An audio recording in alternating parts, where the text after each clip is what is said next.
Among the many survival pairs, the cook and the hunter are definitely one of the strongest.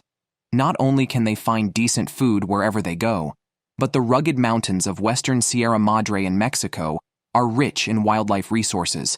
Wild vegetables and fruits can be cooked and eaten. Wild deer, raccoons, and turkeys living in the mountains can be eaten if you can hunt them. Rivers are great spots for fishing. Hunter Josh and cook Matt carry only a few basic pieces of equipment, ready to embark on a week of survival. After arriving at their drop-off location by vehicle, Josh boasted that he had seen 2 turkeys on the way there, and that they could have chicken for dinner if anything went wrong. Matt said that as long as Josh could catch it, he could cook it into a delicious meal with wild peppers and oregano. The first task in mountain survival is to find a sufficient water source. With temperatures over 30 degrees, walking in such an environment consumes a lot of water. The two failed to find a river on the mountain until they saw one at the foot of the mountain, several kilometers away, later in the afternoon than Josh had anticipated. The terrain was rough and complex, making it unlikely they would reach it before dark, so they had to spend the night on the mountain.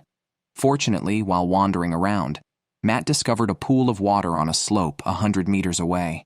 The water was full of small insects, which they could boil to supplement their protein intake. Josh used a flint to spark a flame on some twigs, and after boiling the dirty water for 3 minutes, they quenched their thirst. At an altitude of 2,500 meters in the Sierra Madre, the temperature could drop below freezing at night. Josh and Matt found a rock mound where they planned to set up their shelter, using the rock wall to reflect the heat from their fire back onto themselves. With an hour left until dark, Josh went out to try his luck hunting. If he could catch game, they would have meat for dinner. He found old deer tracks in the woods but saw only squirrels on the rock piles. Fortunately, he had a slingshot. The cook, not skilled in hunting, excelled at identifying edible plants. While his partner chased squirrels, he found agave, a carbohydrate-rich plant that could be cooked properly as a dish. After some time, Josh, as expected, didn't catch anything. They found a large agave plant, removed the excess leaves, and dug out the core. They peeled it down to the white tender heart, which looked similar to an artichoke. Matt cut it into pieces and boiled it. The taste was strange, but without comment he passed it to Josh to try. The bitter and astringent taste indicated that the agave was undercooked, and its toxins were not fully broken down. So, Josh quickly vomited what he had ingested. Their first meal as partners led to the hunter getting food poisoning. Josh slept poorly and wasn't in any state to head to the river in the valley the next day. Unsure of what to do, the cook picked some pine needles, rich in vitamin C, cut them into pieces, and steeped them in a pot. After sipping some warm tea, the hunter finally showed a smile on his face. Once he felt better, he ventured into the woods with his bow and arrows. He encountered no other animals, but again came across some chattering squirrels. Josh fired stones with his slingshot, narrowly missing them. Luckily, Matt found an area with oak trees, where the ground was covered with fallen acorns. He had used these in dishes back at his restaurant. Roasted, they were fragrant and high in calories. Unfortunately, Josh returned to camp empty-handed, without any other food. They had no choice but to go to the oak area and gather the acorns from the ground. Fortunately, there were plenty of acorns, and the pair quickly collected half a pot. Raw acorns are inedible, as they contain bitter tannic acid, which needs to be roasted off. Matt took out the salt, sugar, and vinegar he had brought. He caramelized the sugar, added an appropriate amount of vinegar, then poured in the roasted acorns, stirring them well. This created a visually appealing and tasty dish of candied acorns. Josh tasted a piece and found the mix of sweet, sour, and bitter flavors perfectly balanced, fully approving of Matt's culinary skills. On the third day, they woke up full of energy. Matt crushed some acorns, added them to boiled water with some sugar, and boiled them again. Lacking only milk, the drink still tasted quite good. After a refreshing morning tea, Josh and Matt packed up their gear and headed towards a richer valley. As they descended, the vegetation grew denser and greener. Through the trees, they could see the river at the valley floor. Matt mumbled about steaks, pasta, and pork belly, anticipating a great meal ahead. When they finally reached the river, they felt they had found a wild Eden. Josh noticed fish in the river while washing his hands. He had brought fishing line and would make a rod from a cleaned branch. Turning over stones on the riverbank, he found small animals suitable for bait. Josh killed a scorpion and assembled the fishing gear. He initially wanted to use the ancient method of fei jun to cast the bait precisely in front of the fish, but the rod was too soft and long for accurate casting. Josh had to find an excuse to save face, while Matt played along and went up the mountain to gather vegetarian ingredients. While wandering on a slope, Matt found some Mexican chili peppers, cut a piece, and tasted it. It was both delicious and spicy. Josh modified the fishing rod and finally caught a fish as it was getting dark. His luck turned, and he quickly caught 3 fish, though none were very large. Still, it was enough to fill their stomachs. Seeing Josh return with fish, Matt couldn't stop smiling. He immediately took out his knife to service the fish by filleting them. While Matt was focused on the food, Josh went to check the fishing line again and found another fish, allowing them to have 2 each. 4 fish were grilled over the fire. The roe was cooked separately. Once the meat was charred and cooked to perfection, they placed it in a pot and drizzled it with a prepared sweet, sour, and spicy sauce. They finally enjoyed their first substantial protein meal of the challenge. The fish was tenderly grilled. Its natural flavors, enhanced by a sour sauce and the heat of Mexican chili peppers, clashed wonderfully in the mouth. Hunger heightened the deliciousness to an extreme level. After a tough start, the 4th morning began with the catch of 2 fish. They pan-fried the fish on a lid, retaining the tender freshness. Pouring the leftover sweet, sour, and spicy sauce from the previous night, they devoured the fish down to the bones. Unable to catch larger animals, Matt felt he couldn't fully showcase his cooking skills. Josh decided to fulfill his wish by making several snares with wire and setting them along animal trails in the forest. The next day, they were awakened by a light rain. When the weather cleared, Josh checked the traps and unexpectedly caught a raccoon, enough for a hearty meal for both. On the way back, Josh found a chili pepper tree, as they had run out of peppers Matt had previously found. He chopped down the whole tree, playfully winking at the camera. Upon returning to camp, Josh tossed the raccoon to Matt, who was waiting there. They cleaned the raccoon by the river, and Matt took care of butchering it, neatly arranging the pieces in an iron pot. After searing the meat on both sides, they added various side dishes and stewed everything under a lid for 2 hours. Meanwhile, Matt went for a swim in the river as a reward. However, he was unaware that controlling the heat on a campfire was trickier than on a gas stove. When Josh smelled the food and returned to remove the pot, the meat was nearly burnt to charcoal. He was close to tears. After his swim, Matt returned leisurely, puzzled to see the fire out. He was shocked upon lifting the lid. They salvaged the few meaty legs, scraping off the burnt parts, hoping the inside was still edible, despite the poor taste. Josh's expression said it all. Matt regretted his negligence, unable to recall when he last burnt food this badly. But he had a good partner. Josh didn't blame him and decided to hunt again, giving Matt a chance to redeem himself. Josh, equipped with a bow and arrows, traveled through the valley and forests. After a systematic search, he spotted a turkey midway up the hillside, unaware of the danger. Josh quietly approached, took aim, and shot an arrow straight into the turkey's chest. Lifting it, he exclaimed at its size, remarking how fat it was. Returning to camp after dark, Matt held the turkey, already planning how to cook it. As he plucked and gutted it by the river, Josh dug a pit and started a fire as arranged. After the fire died down, they placed the turkey in the pit, covering it with agave leaves to lock in moisture and add a plant-based aroma. Finally, they covered the pit and marked it with a stick. Slept until dawn. A full 7 to 8 hours later, Josh and Matt were unsure about how the turkey turned out. Anxiously, they dug through the sand. Fortunately, it was still very hot inside, likely not undercooked. As they carefully removed the agave leaves, their hearts finally settled. The turkey was perfectly cooked, and the legs could be torn off effortlessly, just the right tenderness. While Matt was still preparing his script, a very hungry Josh began eating. Now they could finally enjoy the long-awaited feast. Matt stripped the meat, sliced it into neat strips, and savored the tender, yet not greasy texture, which was so good they couldn't stop eating. After filling up, the challenge was successfully completed. The Rhodope Mountains in Bulgaria are known as the last wilderness in Europe. Matt focused on foraging for wild vegetables and mushrooms in the mountains, while Josh concentrated on hunting wild boar, deer, and chamois, aiming to create restaurant-quality food. They were dropped deep into the wilderness by the production crew's helicopter, carrying only the most essential survival tools. The first task was to find a water source and build shelter. There was a river at the bottom of the valley, but the mountain was very steep. Josh didn't want to risk going down and felt they could find water on the mountain. However, things often go unexpectedly. As thunderclouds gathered, they didn't have much time left to find water. Passing a few pine trees, Josh had Matt collect some of the trees down as tinder, anticipating rain at any moment. They had to descend the steep slope to camp by the river. Along the way, they navigated through fallen branches and logs. A slip and fall was a constant danger. After a tough 2.5-hour trek, the river finally came into view.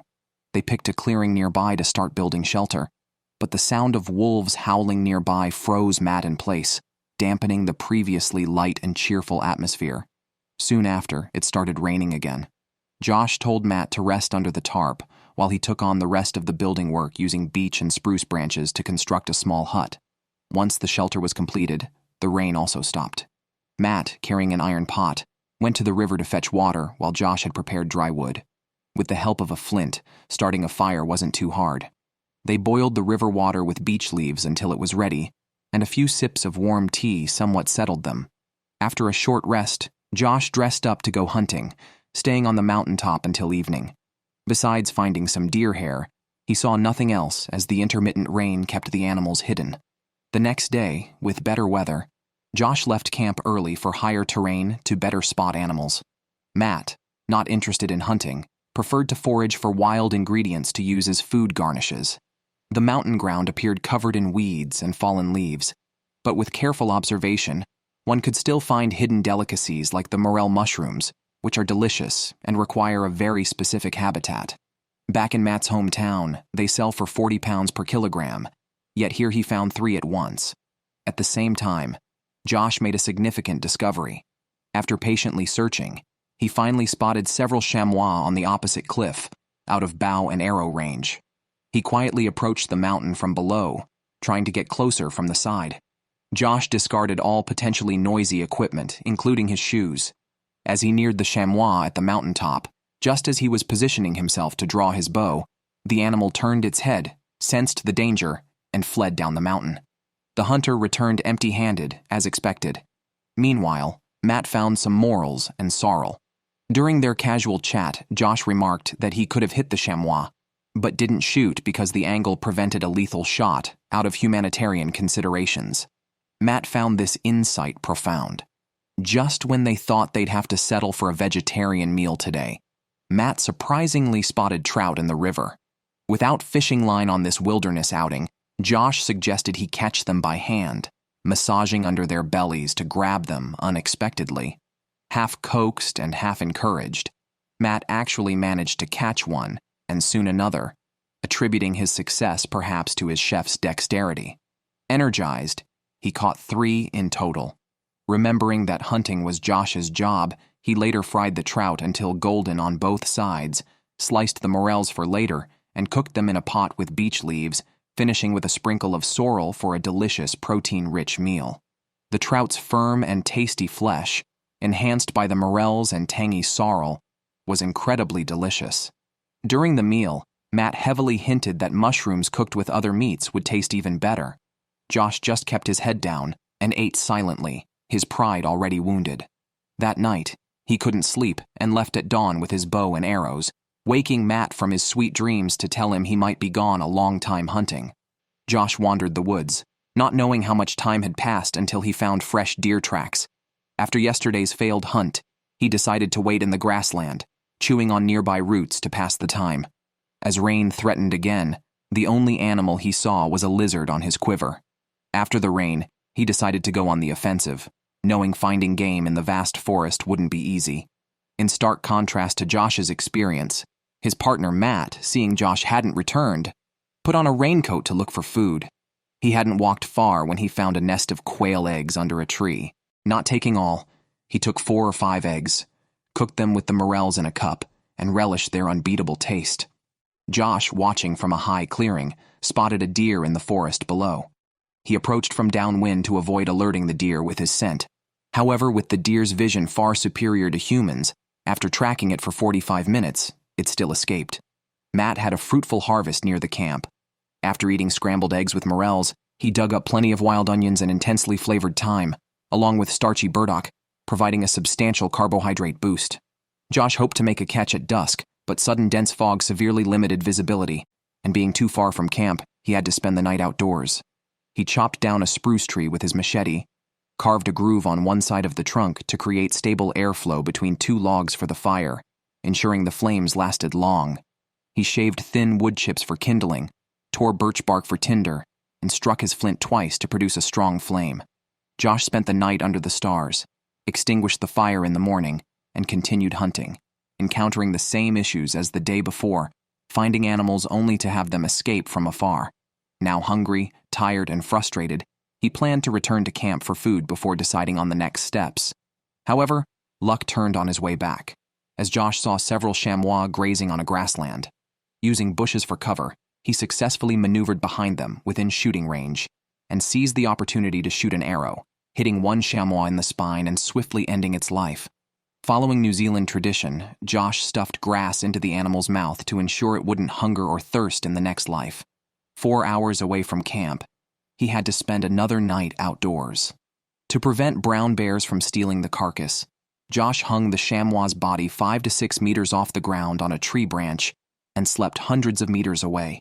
Matt, sitting by the fire and dizzy with hunger, had no idea his partner was cooking a feast. Josh, unable to resist, ate a piece of raw sheep's heart, trying a slice to see if it was edible. Finding it delicious, he ate another piece, gaining 450 calories from the entire heart, and slept comfortably until 8:30 the next morning.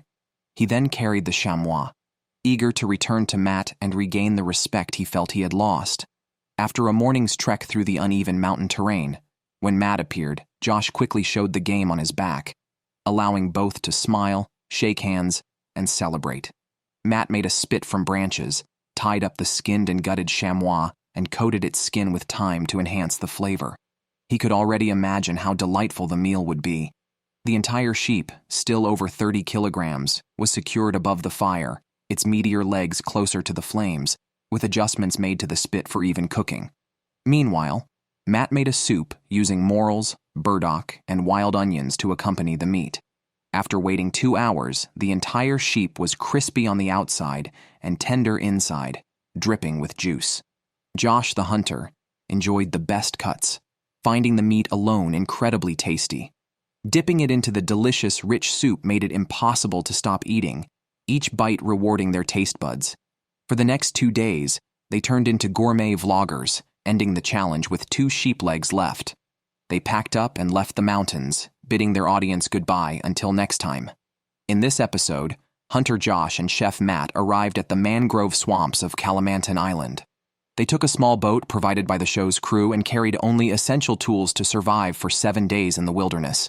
The jungle had wild boars and wild fruits, while the waters were filled with fish, shrimp, and crabs, offering both ample opportunities to showcase their skills. They started their wilderness adventure at a designated spot where the captain had prepared another boat for their journey. Initially, they joked and laughed, but their mood quickly changed when they noticed the boat was leaking visibly.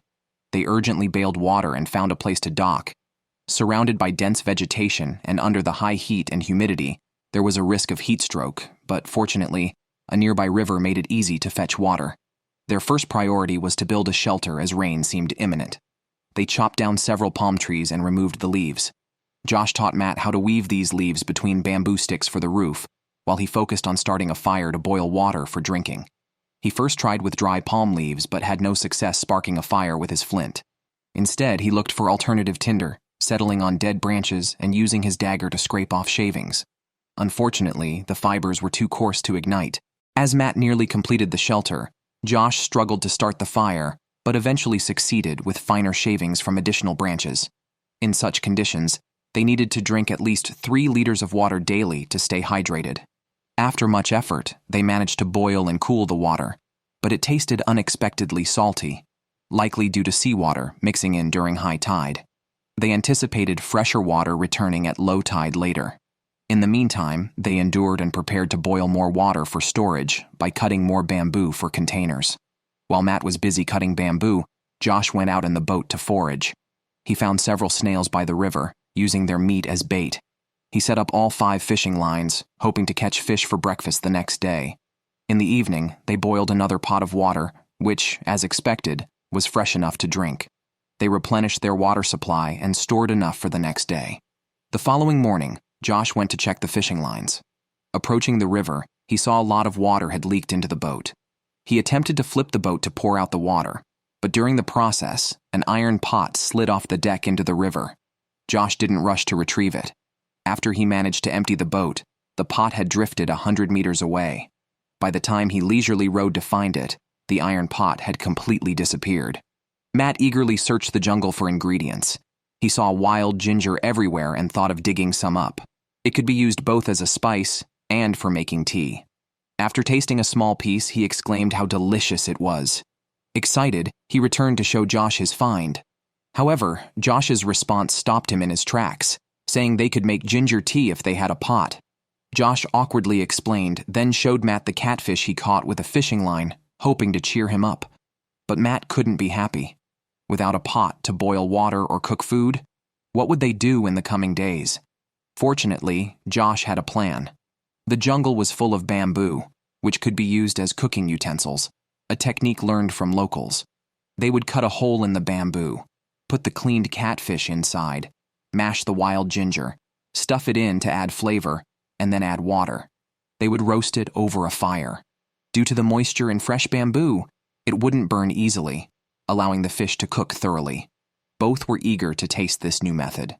Josh carefully peeled off half of the bamboo and shared it with Matt. The fish was infused with the spicy ginger and was tender without being too fishy. However, it only provided about 300 calories, barely enough for 2 adults. Josh, experienced in hunting, needed to find larger animals. The jungle teemed with life. He saw mud on palm leaves, likely from an animal passing by, and similar mud marks on a nearby tree. Judging by the height, the animal probably weighed about 20 kilograms, possibly a wild boar. As the vegetation grew denser, Josh couldn't see the game before it heard him and fled. Thus, taking the initiative didn't work. He returned to camp and decided to make a trap. It was triangular, as long as 4 bamboo sections. He made notches at each end of the bamboo with his hunting knife and strung them together with sticks to form walls. Seeing his partner's confidence in hunting, Matt prepared a grill. He used 4 bamboo poles as posts, split young bamboo in the middle, and wove bamboo strips through the splits. This structure could support a few dozen pounds of game. With Matt's grill ready and Josh's trap set, they carried it 200 meters into the jungle. They threw crushed snails inside as bait. If a wild boar smelled and went inside to eat, it would trigger the trap and be caught by the falling door. After a night's rest, Josh and Matt checked the trap at dawn. Surprisingly, it had been triggered, but there was nothing inside. Josh guessed a wild boar had accidentally triggered it while testing the entrance. Now, they had to find another way to get food. Matt said there were macrobrachium shrimp in the river. They could make a shrimp trap, but it would depend on Josh's extensive experience. He used a technique to split the bamboo, then bent it back slightly to spread it out. Next, he connected the split bamboo to form the main body of the trap. Josh also made a funnel using rope and bamboo sticks. The principle was to tie one end of the trap shut and attach the funnel to the other end as an entrance. They used leftover fish heads as bait. Once fish, shrimp, or crabs entered, it would be hard for them to exit through the narrow entrance. Josh placed the trap in the river near their camp.